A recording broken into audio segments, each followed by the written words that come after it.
So here we have two triangles.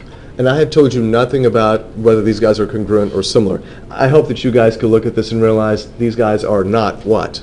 Congruent. They're not congruent unless, no, they're just not congruent.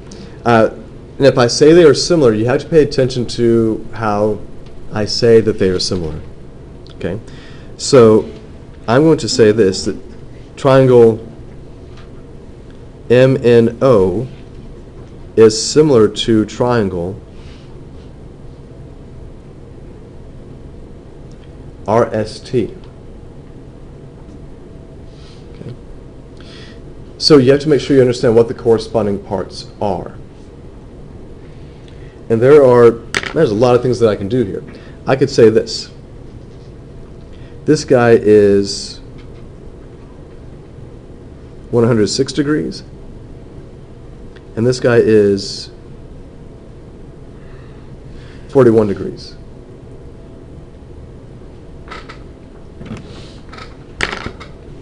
And just for grins, we'll say that this is 15 inches. This guy is 35 inches.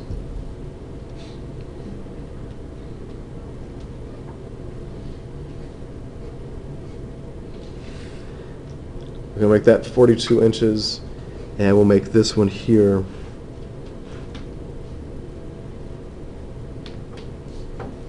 25 inches. Now, I've given you enough information in this diagram that you could find anything else in this diagram. So imagine me giving you a problem like this on the test, and I say, find some of these missing pieces. So I could ask you here, what is, since we're using pink for the angle measures, what is the measure of angle R? Could you find that?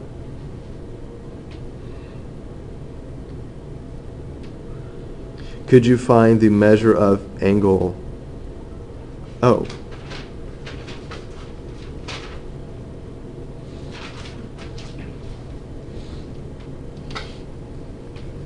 What would you say about the measure of angle R?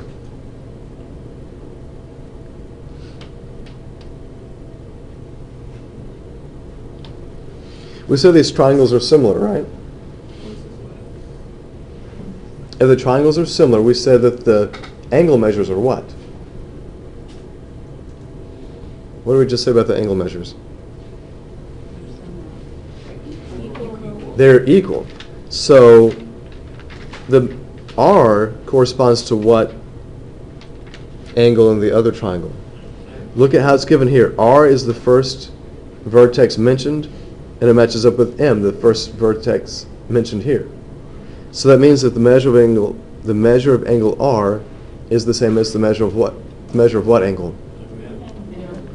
So that means R is what?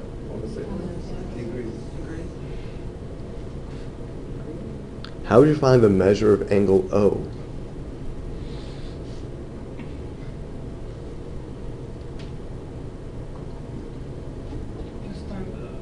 Find measure of angle N, and then We have measure of angle M. N. Oh, N. N. Well, how do we find the measure of angle N? Equal to angle S. Right, so when you start finding things, put them in the diagram. So the measure of angle R is 106 degrees.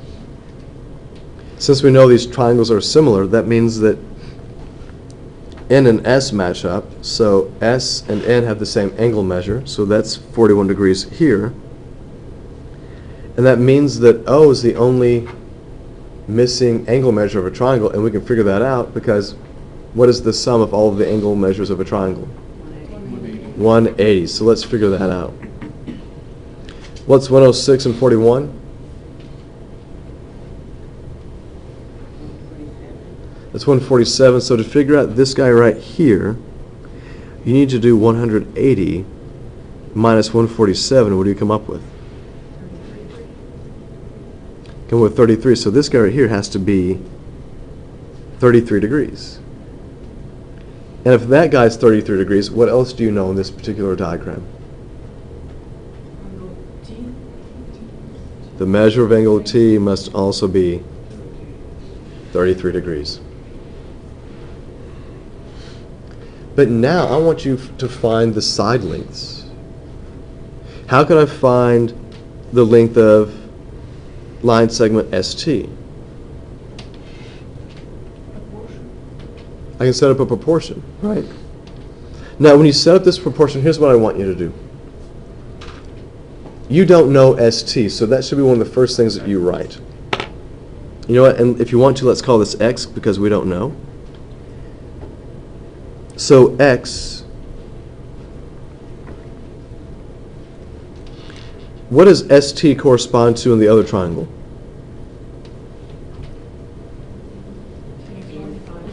He corresponds to ON, which is 25, right?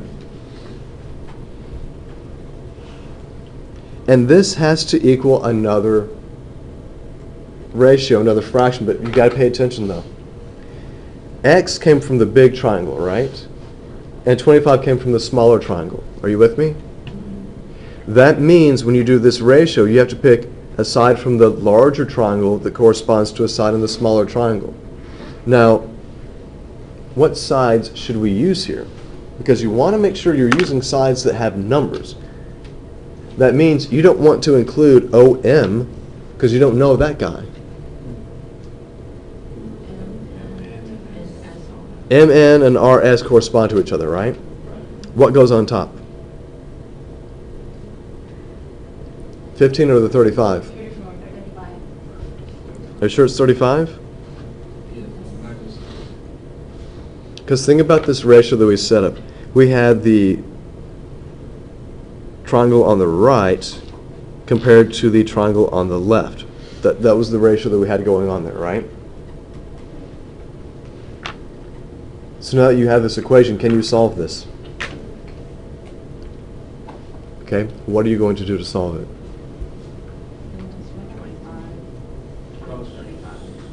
Okay, so the cross price will be equal, so that's 15 times X is equal to 25 times 35. So 15X is equal to, what is that, 875? Yes.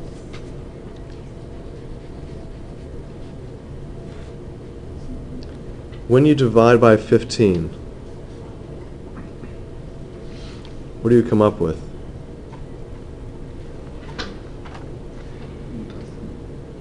A decimal?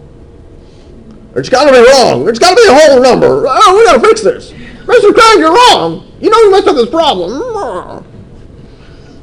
So 875 divided by 15, and lo and behold, we get a decimal.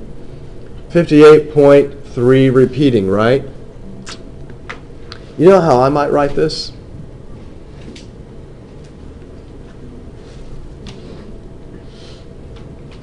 Depending on what the instructions say, it may say round to the nearest tenth, in which case you would say what?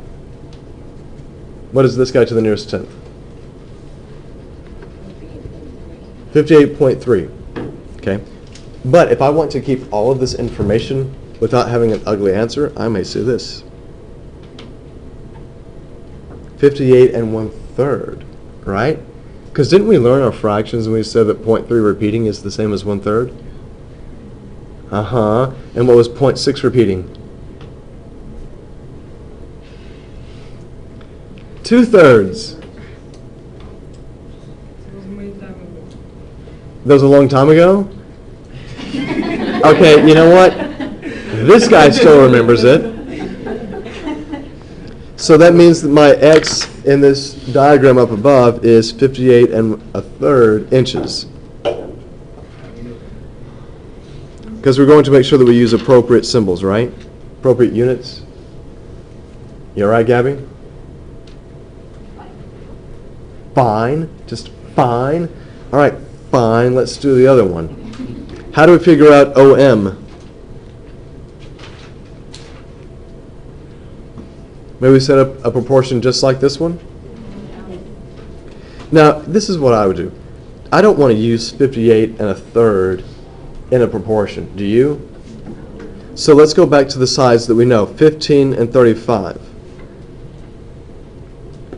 So if I do that, of course I'm going to I'm going to be switching this up, but it's okay. Actually, you know what? We should probably do this. Let's keep this as 35 to 15. That way we're doing the right one to the left. So we've got 35 to 15 is this side to this side. And if this is the unknown side here, that corresponds to side length RT, right? So the right triangle's side length is 42, and the left one is... We're using Y here. We don't want to use X again because we already used X once. So let's see. This is going to give me 35 times Y equals 15 times 42.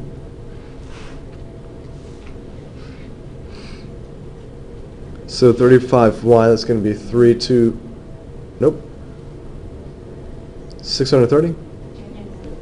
Fantastic. And then divide both sides by 35. Now before you go on here, understand something.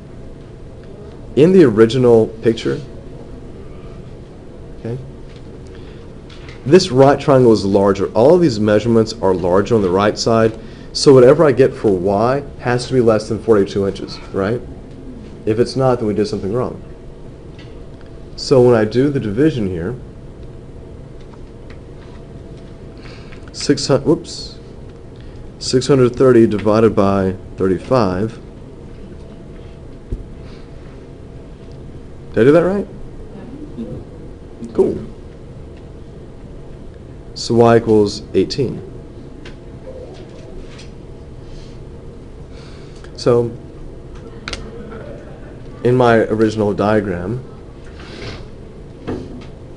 with these similar triangles, I get this side is equal to 18 inches.